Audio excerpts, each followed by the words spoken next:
Sabe, Matrix é muito mais do que só um filmaço de ficção científica. É, na verdade, um verdadeiro campo de batalha para as maiores ideias da história da filosofia. O filme basicamente condensa 2.500 anos de pensamento em um confronto de tirar o fôlego. E é essa batalha que a gente vai desvendar agora. Bom, a nossa análise vai ser tipo um debate filosófico mesmo. De um lado, a gente tem 4 pensadores de peso: Descartes, Baudrillard, Nietzsche e Wittgenstein. E para dar o veredito final, como juiz, ninguém menos que o próprio Platão. Então se prepara para ver como cada um deles enxerga a jornada do Neo. O primeiro ponto, que é crucial para a gente entender, é que em Matrix a filosofia não é só um detalhe, sabe? Ela é um motor da história. O filme desafia a gente com uma ideia bem forte, a de que a verdade não é um fato que a gente descobre, mas sim uma experiência que a gente vive, mesmo que o preço para isso seja bem doloroso. E o nosso primeiro debatedor sobe ao palco. René Descartes, o mestre da dúvida. A proposta dele é ousada. Para encontrar alguma certeza na vida, primeiro a gente precisa duvidar de absolutamente tudo que os nossos sentidos nos dizem. E a ideia do Descartes se encaixa perfeitamente aqui. A Matrix seria tipo a materialização daquele gênio maligno que ele imaginou, uma força poderosa que engana todos os nossos sentidos. Mas, para Descartes, mesmo que tudo seja uma grande ilusão, o simples fato de o Neo duvidar de tudo aquilo já prova que ele existe como uma coisa que pensa, uma mente consciente. A dúvida, no fim das contas, se torna a única certeza possível. Mas é claro que os outros pensadores não iam deixar barato.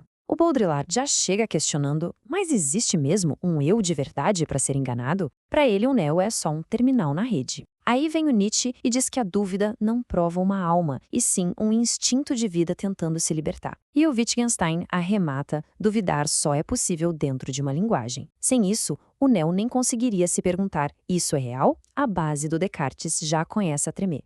Agora a coisa fica bem mais sombria com o nosso segundo debatedor, Jean Baudrillard. Ele joga na mesa uma ideia bem perturbadora. E se não existir mais um mundo real para a gente voltar? E se a simulação já engoliu completamente a realidade? A ideia central do Baudrillard é a do hiperreal. É como se a cópia, a simulação, tivesse se tornado mais real que o próprio original. Nesse cenário, a fuga do Neo seria completamente inútil. Ele não está escapando para o mundo real. Está só trocando um sistema de símbolos por outro. Zion seria só mais uma camada da simulação. Pesado, né? Só que essa visão super pessimista também é desafiada. Descartes ia bater o pé, dizendo que se o Neo consegue sentir a diferença entre o falso e o verdadeiro, então existe uma distinção real. O Nietzsche, por outro lado, ia adorar a ideia da máscara. Para ele, se a Matrix é tudo que existe, então o desafio é criar novos valores lá dentro. Já o Wittgenstein diria que o erro é pensar que a Matrix esconde algo. O problema do Neo não é com a realidade, é com a gramática. Essa ideia de regras do jogo nos leva direto para o Friedrich Nietzsche, que propõe algo ainda mais radical: quebrar todas as regras. Para o Nietzsche, o Neo não é uma vítima. Ele é uma figura com potencial gigantesco, a promessa do Übermensch, o além do homem. O ponto principal aqui é a vontade de poder. O Nietzsche olharia para as leis da física dentro da Matrix e veria só regras, preconceitos que podem e devem ser superados. Quando o Neo para balas e começa a voar, ele não está só escapando, ele está destruindo as regras antigas para impor a própria vontade, criando uma realidade totalmente nova. Mas, claro, essa visão heróica também é criticada. O Descartes diria que essa vontade toda é irracional, um simples bug no sistema. O Baudrillard de argumentar que o Neo não era herói nenhum, mas uma anomalia prevista pelo próprio sistema para manter tudo em equilíbrio. E o Wittgenstein, sempre preciso, diria que o Neo não quebrou lei nenhuma, ele só aprendeu um jogo de linguagem novo com regras diferentes. É mais uma questão de maestria técnica do que de poder. E aí a gente chega no nosso último debatedor, Ludwig Wittgenstein, que basicamente vira a mesa da discussão. Ele diz que o problema fundamental não é a realidade em si, mas a linguagem que a gente usa para falar dela. A Matrix, para ele, é um sistema definido inteiramente pelo seu próprio código. Olha que interessante. Quando o Neo finalmente vê aquele código verde caindo, ele está, na verdade, enxergando a gramática do mundo dele. Então, para o Wittgenstein, perguntar o que existe fora da Matrix é uma pergunta que não faz sentido, porque a gente não tem linguagem para descrever isso. É como ele mesmo dizia, sobre aquilo de que não se pode falar, deve-se calar. Mas essa ideia de ficar em silêncio não agrada todo mundo, não. Descartes ia protestar na hora, dizendo que a intuição da verdade vai muito além das palavras. Baudrillard ia concordar com o Wittgenstein, mas de um jeito bem cínico. Para ele, a Matrix é exatamente isso, o fim da linguagem com significado. E o Nietzsche, claro, ia ter a reação mais forte de todas. Calar a boca? Jamais. O Neo tem que gritar uma linguagem nova, uma que as máquinas não consigam entender. Bom, com o debate pegando fogo desse jeito, chegou a hora de chamar nosso juiz final.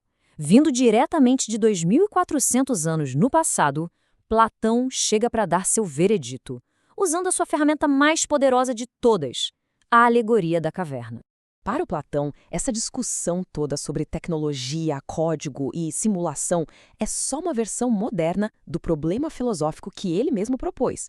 A Matrix, com seus agentes e códigos, não passa das sombras projetadas na parede da caverna, só que agora numa tela de pixels. O que realmente importa, na visão de Platão, é a jornada do Neo, o que ele chamaria de ascensão dialética. É um caminho com 3 etapas. Primeiro, ele vê as sombras, que são as imagens da simulação. Depois, ele entende os objetos que criam essas sombras, ou seja, o próprio código. E, finalmente, ele alcança a ideia do bem, que no filme é representada pela verdade e pelo sacrifício. E aqui vem o veredito final de Platão. O Neo prova que a alma humana, não importa o quão fundo ela esteja na ilusão, sempre vai buscar a luz original. O próprio debate que a gente acabou de acompanhar é a prova disso. A filosofia é o código de saída definitivo de qualquer prisão, seja ela digital ou mental. E com isso, a questão final fica no ar. Depois de ouvir todos esses argumentos, qual pílula vermelha parece fazer mais sentido?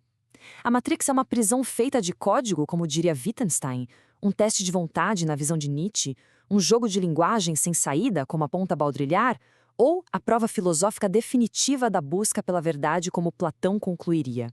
A resposta, talvez, dependa de qual filósofo serve de guia nessa jornada.